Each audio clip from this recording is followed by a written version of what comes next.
గ్రామీణ ప్రాంతాలలో, గూడాలలో, తండాలలో, మారుమూల ప్రాంతానికి వెళ్లి ఆర్ఎంపీలుగా వైద్యం అందించి వారికి ఆరోగ్య సలహాలు ఇస్తున్న మమ్ములను ఐఎంఏ రాష్ట్ర మెడికల్ కౌన్సిల్ వారు ఆర్ఎంపీలో వైద్యం చేయొద్దని అనడం విడ్డూరంగా ఉందని సుశ్రిత గ్రామీణ వైద్యుల సంఘం అధ్యక్షుడు శ్రీనివాసరాజు, ప్రధాన కార్యదర్శి నరసింహారెడ్డిలు అన్నారు.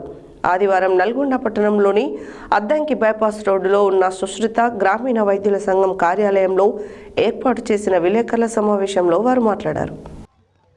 నల్గొండ పట్టణంలోని అద్దంకి బైపాస్ రోడ్లో ఉన్న సుచిత్ర గ్రామీణ వైద్యుల సంఘం కార్యాలయంలో ఏర్పాటు చేసిన విలేకరుల సమావేశంలో ఆ సంఘం అధ్యక్షుడు శ్రీనివాసరాజు, ప్రధాన కార్యదర్శి నరసింహారెడ్డిలు మాట్లాడుతూ, గ్రామీణ ప్రాంతాలలో, గూడాలలో, తండాలలో, మారుమూల ప్రాంతానికి వెళ్లి ఆర్ఎంపీలుగా వైద్యం అందిస్తాం, వారికి ఆరోగ్య సలహాలు అందిస్తాం. అలాంటి మమ్మల్ని ఐఎంఏ రాష్ట్ర మెడికల్ కౌన్సిల్ వారు ఆర్ఎంపీలు వైద్యం చేయొద్దని అనడం విడ్డూరంగా ఉందన్నారు. ప్రజాసేవ చేయడంలో ముందుంటామని, ఎంతోమంది ప్రాణాలను కాపాడేమని, భవిష్యత్తులో కాపాడతామని, రాత్రనక పగలనక వారు చికిత్స మేరకు ఎప్పుడంటే అప్పుడు వారి గడపని తడతాం. అలాంటి మమ్మల్ని వైద్యం చేయొద్దనడం వారికి సమంజసం కాదన్నారు.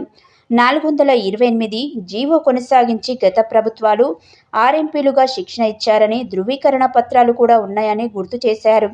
ఈ కార్యక్రమంలో హనుమంతారావు, బ్రహ్మచారి, లింగరాజ్ గౌడ్, నసీరుద్దీన్, యాదగిరి, మునీర్ నరసింహ, ఆర్ఎంపీలు తదితరులు పాల్గొన్నారు.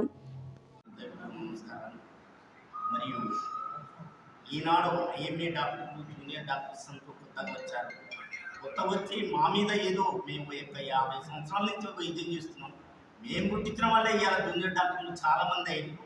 అంతేకాకుండా ఈ రోజుల్లో మాత్రం ఒక డాక్టర్గా తయారు కావాలంటే, డాక్టర్ కావాలంటే మీకు మీ మీద ఎంత పెట్టుబడి గవర్నమెంట్ పెడుతుంది, అది మీరు చదువుకొని గవర్నమెంట్ ద్వారా చేసి మళ్ళీ వచ్చి మీరు ప్రజాసేవ ఉద్ధరిస్తారంటే ప్రజాసేవ చేయకుండా ప్రజలను పీడించుకోవటానికి తయారవుతున్నాం. ఇప్పుడు మన నల్గొండ హాస్పిటల్లో మాత్రం సగం మంది డాక్టర్స్ ప్రైవేట్ హాస్పిటల్స్ పెట్టుకొని ఆ హాస్పిటల్లో సరి అయిన వైద్యం అందియకుండా సరిగా ఇక్కడ ఉండటం చేయటం అనేది జరుగుతుంది. ఈ విధంగా మాత్రం మంచిది కాదు. అంతేకాదు, ఏ డాక్టర్ అయినా కానీ వీళ్ళు మా మీద ఒక చట్టం అనేది దిరాడు. మేము తప్పు చేస్తున్నామంటే ఎవరు చేర్పించారు ఆ తప్పు? ఫస్ట్ మీరే మాకు నేర్పేటప్పుడు తప్పులు చెప్పారు. ప్రతి పని నేర్పింది మీ వంతు, ప్రతి సమస్య చేసింది మీ వంతు.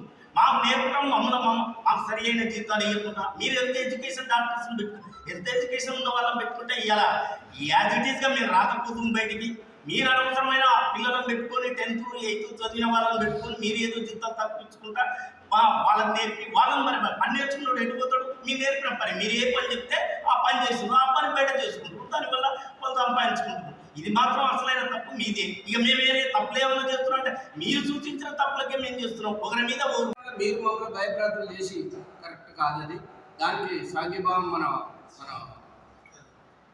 ఎమ్మెల్సీ కోదండరామ్ గారు తెలిపినందుకు వారికి మేము ప్రత్యేకమైన ధన్యవాదాలు చెప్తున్నాం.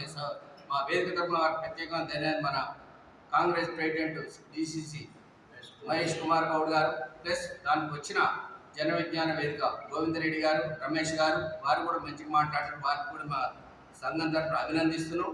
ఇటువంటి కార్యక్రమాలను మేము ఎప్పుడైనా కూడా అభినందిస్తాం. మంచి పని చేసిన వాళ్ళకి మాకు ఎవరు వ్యతిరేకం కాదు. ఏ సంఘమైనా ఆర్ఎంపీ శ్రేయస్ కొరకు పోరాడుతుంది. దానికి ముఖ్యంగా మేము కోరుకునేది ఏంటంటే, ఐఎంఏ డాక్టర్లు ఒక ప్రొఫెసర్ పట్టుకొని ఇట్లా మాట్లాడి దిష్టి ముందు దాడులు చేయడానికి మేము మా సంఘం తరఫున పూర్తిగా ఖండిస్తామని తెలియజేస్తూ మా సమస్యల్ని తప్పకుండా సాధించుకుంటామని నమ్మకం అవకాశం ఇచ్చిన మా అందరికీ కూడా కృతజ్ఞతలు తెలియజేస్తున్నాను. సెలవు.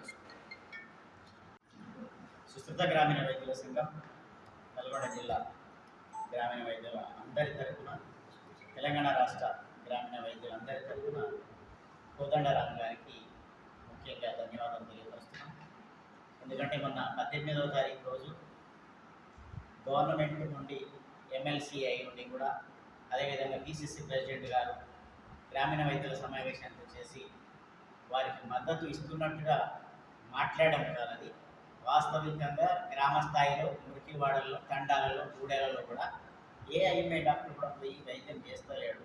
పేద ప్రజలకు వైద్యం అందిస్తున్నారు. 24 hours గవర్నమెంట్ నుంచి ఎలాంటి పారితోషికం లేకుండా, ఎలాంటి జీతభత్యాలు అడగకుండా వారు స్వయం ఉపాధి కల్పించుకొని ప్రభుత్వం మీద ఆధారపడకుండా వారు వైద్యం చేస్తూ 24 గంటలు పేద ప్రజలకు అందుబాటులో ఉండి వైద్య సేవలు అందిస్తున్నారు. అది కూడా ప్రాథమిక వైద్యం మాత్రమే, వారితో కానటువంటిది కూడా మొత్తం ఐఎంఏ హాస్పిటల్స్ ఎవరైతే ఉన్నాయో హాస్పిటల్స్ కావచ్చు, గవర్నమెంట్ హాస్పిటల్స్ కావచ్చు, మాతో కానటువంటి అన్నీ కూడా పంపిస్తున్నాం.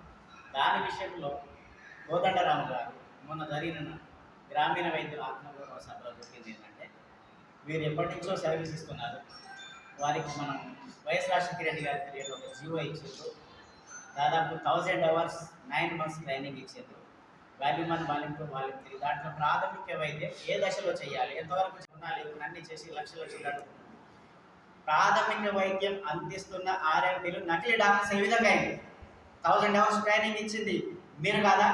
గవర్నమెంట్ హాస్పిటల్లో ట్రైనింగ్ చేసింది మేము కాదా? మరి అప్పుడు గవర్నమెంట్లో ఉన్నటువంటి మంత్రులు ట్రైనింగ్ సెంటర్స్ ఓపెన్ చేసేసారు. అది తప్ప మీరు ప్రభుత్వాన్ని ఏ విధంగా నిర్మూలిస్తున్నారు? ఎందుకు ఇది చేయొద్దని అంటున్నారు?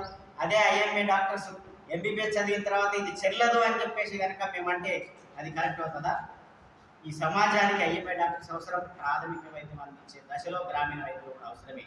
ఎక్కడ మేము ఐఎంఏ డాక్టర్స్ని తప్పుపట్టలే. ఇప్పటికీ కూడా మమ్మల్ని మా గురువులుగానే భావిస్తున్న వాళ్ళను, ఎందుకంటే మాకు ట్రైనింగ్ ఇచ్చింది కూడా వాళ్ళే. ప్రాథమిక దశలో మేము మాతో కానీ ఎప్పుడైతే వైద్యం ఉంటుందో అలాంటిది మాత్రమే మీ హాస్పిటల్స్కి పంపిస్తున్నాం. అట్లా కూడా మీరు ఓర్వలేకపోతున్నారు. పోనీ మీరు ఏమైనా 24 hours సర్వీస్ ఇస్తారా అంటే అది ఇవ్వరు. గవర్నమెంట్ హెడ్ క్వార్టర్ హాస్పిటల్లో ఉంటారా అందుబాటులో అంటే అది ఉండదు. మీరు ప్రాథమిక వైద్యం చేసే వాళ్ళని ఎట్టి పరిస్థితుల్లో మీరు వైద్యం చేయొద్దు అని చెప్పడం అది కరెక్ట్ కాదు. ఎందుకంటే రాజ్యాంగబద్ధంగా ఒక జీవో పాస్ చేసేది వైఎస్ రాజశేఖర రెడ్డి గారి పీరియడ్లో. ఆ జీవో ప్రకారం గవర్నమెంట్ హెడ్ క్వార్టర్ హాస్పిటల్స్ కూడా మేము ట్రైనింగ్ చేసినాం. అది తప్పు పట్టినప్పుడు మీరు చదివిన ఎంబీబీఎస్ కూడా తప్పే. మాకు ఎగ్జామ్ పెట్టి సర్టిఫికెట్ ఇస్తా అంటే అదే మన ఎంబీబీఎస్ కాదు. కమ్యూనిటీ మేనేజ్మెంట్ కోర్స్ అనేది one of the ANM, GNM, lab technician, radiology technician అలాంటి కోర్సు మాత్రమే. This is not a doctor certificate. మేము కూడా డాక్టర్ని ఎక్కడ పెట్టుకోవట్లేదు. 1 or 2% తప్పు చేస్తున్నారు. అది ఐఎంఏ వైద్యులలో జరుగుతుంది, ఆర్ఎంపీలలో జరుగుతుంది. నిజంగా చెప్పాలంటే మనం కరోనా టైంలో చూసినాం, అంతకుముందు కూడా చూసినాం. మీరు ఐసీయూలలో పెట్టేసి ₹1,00,000 కానీ 2 కోట్ల రూపాయలు చచ్చిపోయిన శవానికి మీరు వైద్యం చేసింది అది తప్ప. వైద్యం కరెక్ట్ కాదా? మీరు చదివింది తప్ప, అది మీరు చదివిన చదువు తప్ప. అలాంటిది మరి మేము చదివిన వైద్యం ఎట్లా తప్ప అవుతుంది? మేము చదువుకున్న పుస్తకాలు ఎట్లా తప్ప అవుతాయి? మాకు చదువు చెప్పిన డాక్టర్స్ తప్ప. అది కరెక్ట్ విధానం కాదు. ఎక్కడైనా సరే వైద్యం చేసే క్రమంలో తప్పులు సమంజసం జరుగుతుంటే సాధారణంగా జరుగుతాయి. అది ఎప్పుడు భూతత్వంలో పెట్టి చూడొద్దు దయచేసి. మేము ఒకటే చెప్తున్నాం.